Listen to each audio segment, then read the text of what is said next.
महाराज जी का जन्म एक सात्विक और विवेक परिवार में हुआ था।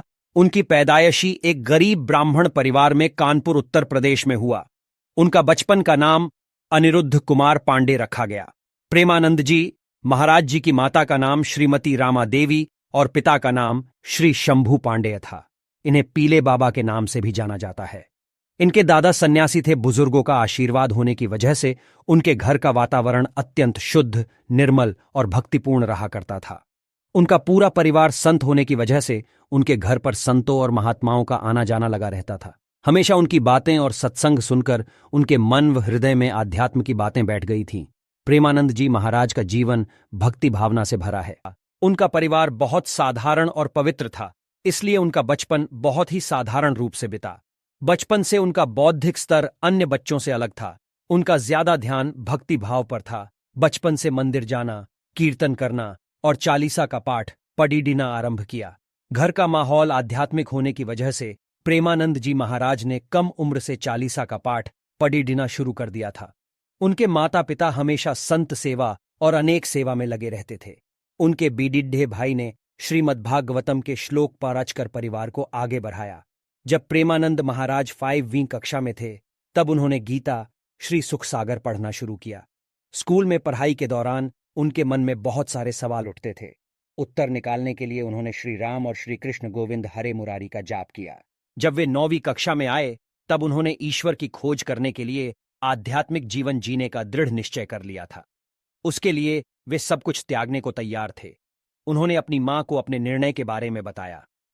13 वर्ष की उम्र में महाराज जी ने एक दिन मानव जीवन जीने के पीछे की सच्चाई जानने के लिए अपना घर छोड़ दिया। घर छोड़ने के बाद महाराज जी को नैष्ठिक ब्रह्मचर्य में दीक्षित किया गया था।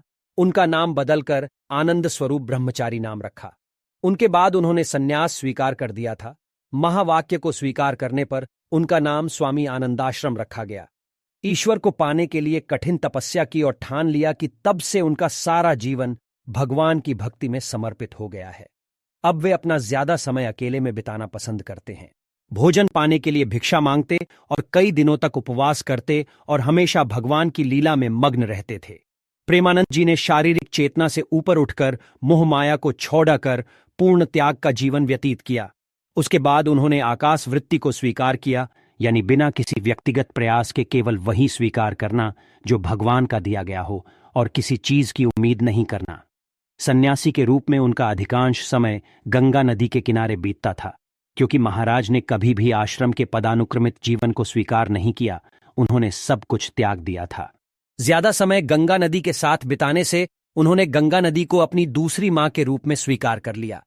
वे खाना, मौसम और कपड़े की परवाह किए बिना ही वाराणसी और हरिद्वार नदी के घाटों पर घूमते रहे। उनकी दिनचर्या कभी नहीं बदलती थी। फिर चाहे कितनी भी ठंड क्यों ना हो, वे हमेशा गंगा नदी में 3 बार स्नान जरूर करते थे। उपवास लेने के लिए उन्होंने कई दिनों तक भोजन को त्याग दिया था। ठंडा मौसम होने की वजह से उनका शरीर कांपने लग गया था।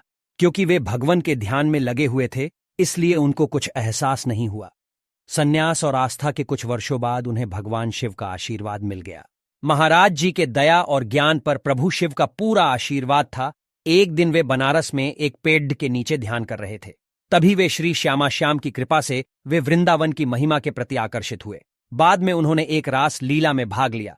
उन्होंने करीब 1 महीने तक रास लीला में भाग लिया। उनकी दिनचर्या सुबह के समय श्री चैतन्य महाप्रभु की लीला और रात में श्री श्यामा श्याम की रास लीला देखना था। 1 महीने के अंदर ही वे लीला में इतने मग्न और आकर्षित हो गए कि वह उनके बिना अपने जीवन जीने की कल्पना भी नहीं कर पा रहे थे। इस 1 महीना ने उनका जीवन पूरी तरह बदल दिया था। महाराज जी कुछ समय के बाद स्वामी जी की सलाह से और श्री नारायण दास भक्तमाली के एक शिष्य की मदद से मथुरा जाने को तैयार हो गए। वो नहीं जानते थे वृंदावन हमेशा के लिए उनका दिल चुरा लेगा। महाराज जी वृंदावन में किसी को नहीं जानते थे। महाराज जी वृंदावन रहने लगे। उनके दिन की शुरुआत वृंदावन की परिक्रमा और श्री बांके बिहारी के दर्शन करना था। महाराज जी पूरा दिन राधा वल्लभ जी को देखते रहते थे। एक दिन वृंदावन के पुजारी ने महाराज जी को श्री राधारस सुधानिधि का एक श्लोक सुनाया, लेकिन वे उसके अर्थ को नहीं समझ सके। अर्थ को समझने के लिए गोस्वामी जी ने उन्हें श्री हरिवंश जी का जाप करने को बोला। महाराज जी ऐसा करने से हिचक रहे थे, क्योंकि उन्होंने ऐसा कभी नहीं किया था। उनके दूसरे दिन बाद जब महाराज जी ने वृंदावन की परिक्रमा की तो उन्होंने खुद को श्री हरिवंश महाप्रभु का नाम जाप करते हुए पाया। एक प्रकार से ये श्री हरिवंश की लीला में मग्न हो गए। वृंदावन में एक आध्यात्मिक संगठन है। इस संगठन की स्थापना प्रेमानंद महाराज जी के द्वारा हुई है। महाराज जी का मुख्य उद्देश्य था वृंदावन में विभिन्न धार्मिक कार्यों को करना और उनके माध्यम से प्रेम और शांति को फैलाना।